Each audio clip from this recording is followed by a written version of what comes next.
আজকে বিকালের নাস্তার জন্য বন্ধুরা মুসমুসে মুখরোচক পকোড়া তৈরি করব।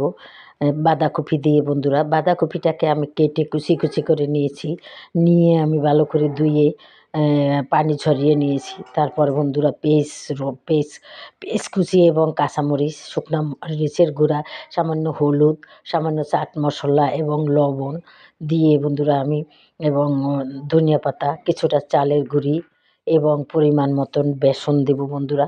বেসন দিয়ে লবণ, স্বাদ মতো লবণ এবং বেসন দিয়ে ভালো করে এটা আঠালো একটা ডো আঠালো আমি পাতাকপির পকোড়ার জন্য তৈরি করব বন্ধুরা।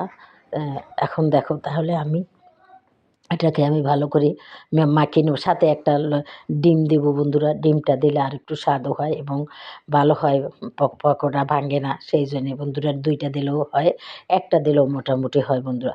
খুবই দারুণ সুস্বাদু মজা হয় এই পকোড়াটা বন্ধুরা। একবার তোমরা এই শীতের বেলায় বিকালবেলা তোমরা চায়ের সাথে তৈরি করে খেতে পারো বন্ধুরা, তাহলেই বুঝবে বন্ধুরা কত স্বাদ হয়। তাহলে তোমরা দেখতে পাচ্ছ কিভাবে আমি এটাকে মেখে নিচ্ছি।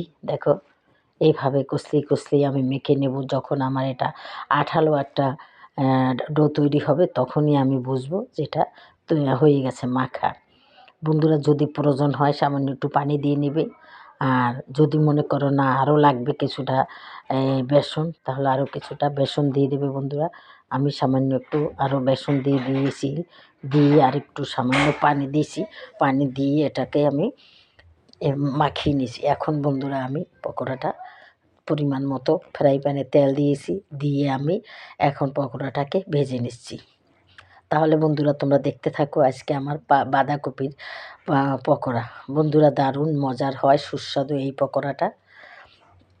যাই হোক বন্ধুরা, তোমরা যদি আমার এই রেসিপিটা দেখো তাহলে অবশ্যই একটা লাইক দিয়ে দেখবে বন্ধুরা। আর তোমরা দেশ ও দেশের বাইরে যারা থাকো তোমাদেরকে জানাই অনেক অনেক ধন্যবাদ। তাহলে বন্ধুরা দেখো কত সুন্দর মুসমুসে আমার পকোড়াটা ভাজা হচ্ছে।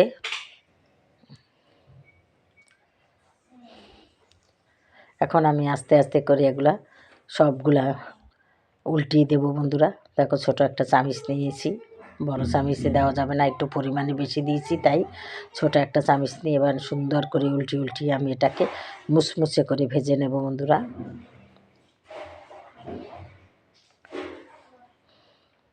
এখন শীতের দিন, নানান রকম সবজি, যে কোনো সবজি দিয়ে তোমরা বন্ধুরা এভাবে পকোড়া তৈরি করে খেতে পারো, দারুণ লাগবে, খুবই মজা হবে, সুস্বাদু। চায়ের সাথে বন্ধুরা খেতে পারো বিকালবেলা। আবার এগুলা মেখে বন্ধুরা তোমরা সংরক্ষণ করে রাখতে পারো। কেউ যদি আসে বন্ধুরা, সাথে সাথে তোমরা সুন্দর করে এটাকে বের করে ভেজে নিতে পারো, এরকম করতে পারো বন্ধুরা। যাই হোক বন্ধুরা,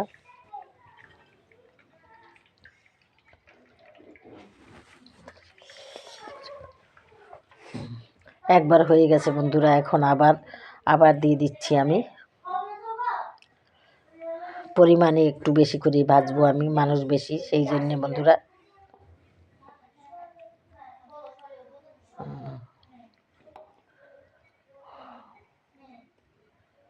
বন্ধুরা এটা হয়তো ভাববে এটা কোন জায়গা, এটা আমার নতুন রান্নাঘর, নতুন ফ্ল্যাটের রান্নাঘর বন্ধুরা। তাহলে দেখো আজকে আমার পকোড়াগুলো কি সুন্দর হয়েছে, দেখো কত ভালো।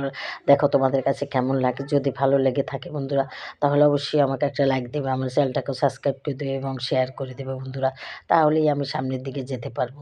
যাই হোক বন্ধুরা, তাহলে আজকের মতো রাখি। তোমরা যে যেখানে থাকো ভালো থাকো। আসসালামু আলাইকুম, খোদা হাফেজ।